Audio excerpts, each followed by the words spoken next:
Hello students, welcome to planet of learners. आज की class में हम पढ़ेंगे lesson 6 I love little pussy, यानी कि मैं छोटी पुसी से प्यार करती हूँ। अब ये आपका एक बहुत छोटा सा पोम है जो कि आपको बहुत इजीली समझ में आ जाएगा। तो चलिए करते हैं इस पोम की शुरुआत। आई लव लिटिल पुसी, यानी कि मैं छोटी पुसी से बहुत प्यार करती हूँ। पुसी एक कैट का नाम होता है। Her coat is so warm, यहाँ पे कोट का मतलब बिल्ली की खाल, तो बिल्ली की खाल बहुत गर्म है। And if I don't hurt her, अगर मैं उसे परेशान नहीं करती, she will do no harm, तो फिर वो मुझे कोई भी नुकसान नहीं पहुंचाती। So I will not pull her tail, इसीलिए मैं उसकी पूंछ नहीं खींचती और ड्राइव हर अवे, या उसे घर से बाहर नहीं फेंकती। बट पुसी एंड आई, लेकिन पुसी और मैं, वेरी जेंटली विल प्ले, बहुत आराम से और बहुत प्यार से खेलेंगे। She will sit bye my side, वो मेरे पास आकर बैठेगी। And I will give her food, और मैं उसे खाना दूंगी। And she will like me because, वो मुझे पसंद करती है क्योंकि I am gentle and good, क्योंकि मैं बहुत सीधी और बहुत अच्छी हूँ। तो चलिए चलते हैं अब इसकी एक्सरसाइजेस की तरफ। First, listen and repeat. आपको इसे बस पढ़ना है, अपनी बुक में इसे नहीं लिखना। Comprehension, answer the following question. Question number 1, what is the poem about? ये पोम किसके बारे में था? The poem is about the pussy cat, poem एक पुसी कैट के बारे में था। Second, What does the poet say about the cat's coat? Poet ने बिल्ली के कोट के बारे में क्या बताया था? The poet says that the cat's coat is warm. Poet ने बताया था कि बिल्ली का जो खाल होता है वो बहुत गर्म होता है। Third, what will the child do with the pussy? बच्ची पुसी के साथ क्या करेगी? Answer third, the child will play with the pussy, बच्ची पुसी के साथ खेलेगी। She will give her food, और वो उसे खाना देगी। Fourth, where will the pussy sit? Pussy कहाँ पे बैठेगी? Answer fourth, the pussy will sit by the poet side, pussy कवित्री के बगल में बैठेगी। पोएट का मतलब होता है कि जिसने इस पोम को लिखा है। Fifth, Why will the pussy like the child? Pussy बच्ची को क्यों पसंद करेगी? Answer fifth, pussy will like the child because she is gentle and good. Pussy बच्ची को इसलिए पसंद करेगी क्योंकि वो बहुत सभ्य और बहुत अच्छी है। Third, word power. Find at least 9 word from the poem in this word square.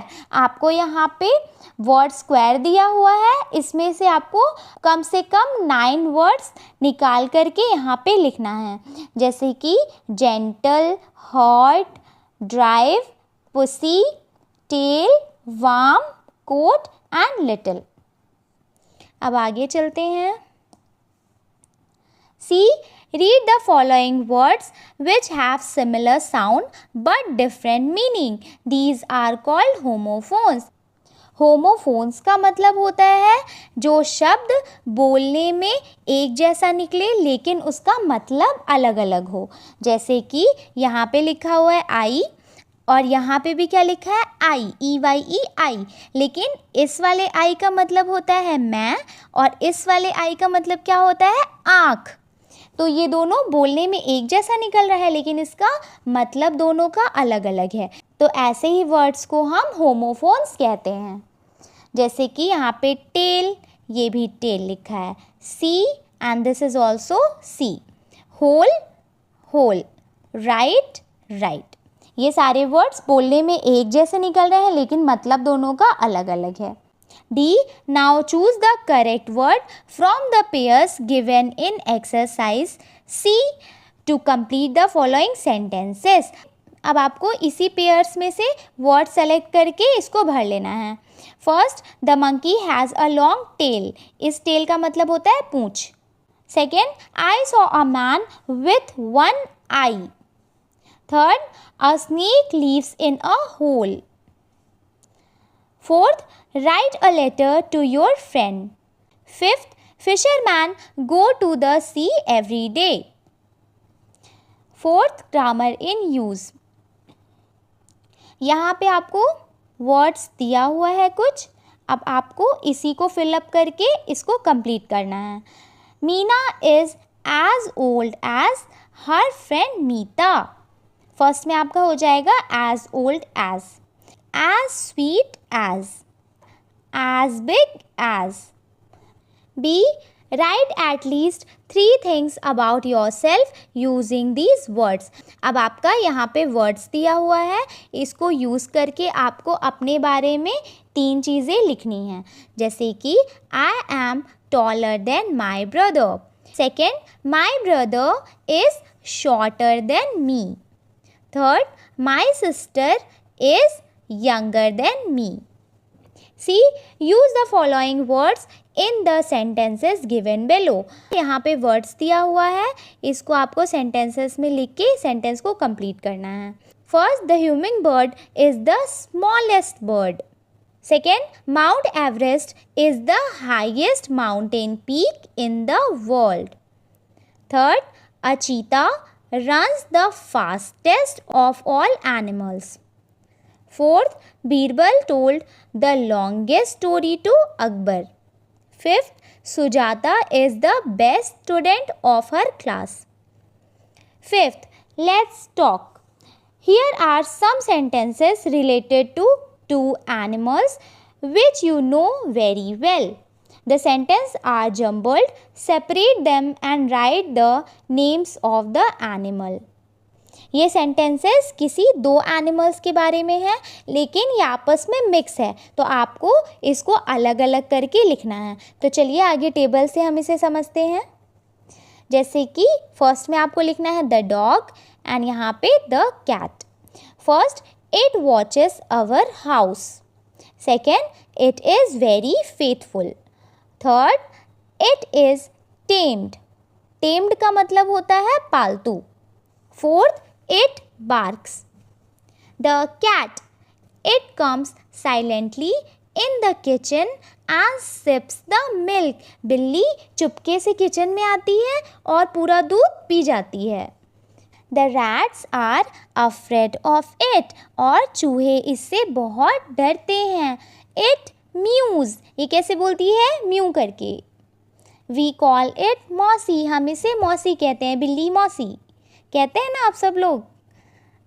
6, let's write.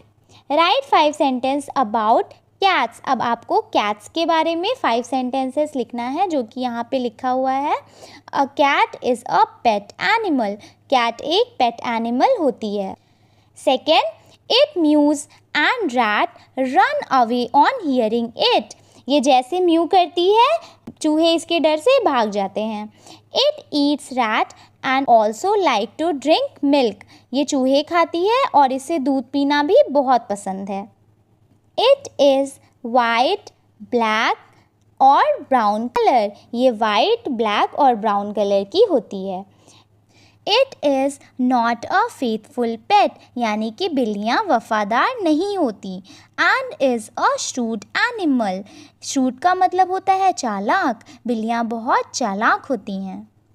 B, write 5 sentences about your pet. आपको अपने पेट के बारे में 5 सेंटेंसेस लिखने हैं. यहाँ से आप देख सकते हैं, काऊ गिव्स अस मिल्क. काऊ हमें मिल्क देती है. The cow dung is used in making dung cakes. Kandas which are used as fuel. और काऊ डंग से कंडास भी बनाया जाता है. Cow dung is also used in making gobar gas. और काऊ डंग से गोबर गैस भी बनता है. Cows are domestic animal. Cows are herbivorous animals. Herbivorous का मतलब होता है जो जानवर सिर्फ पेड़ पौधे खाते हैं, कोई भी दूसरे जानवर का शिकार नहीं करते. 7th, let's do it. Collect the pictures of different pet animals and write their names. आपको अलग अलग पालतू जानवरों की पिक्चर्स लेनी है और उसे अपनी कॉपी में चिपका करके उसका नाम वहाँ पे लिखना है। आई होप कि आपको ये चैप्टर अच्छे से समझ में आ गया होगा। अब हम मिलते हैं नेक्स्ट क्लास में। Thanks for watching.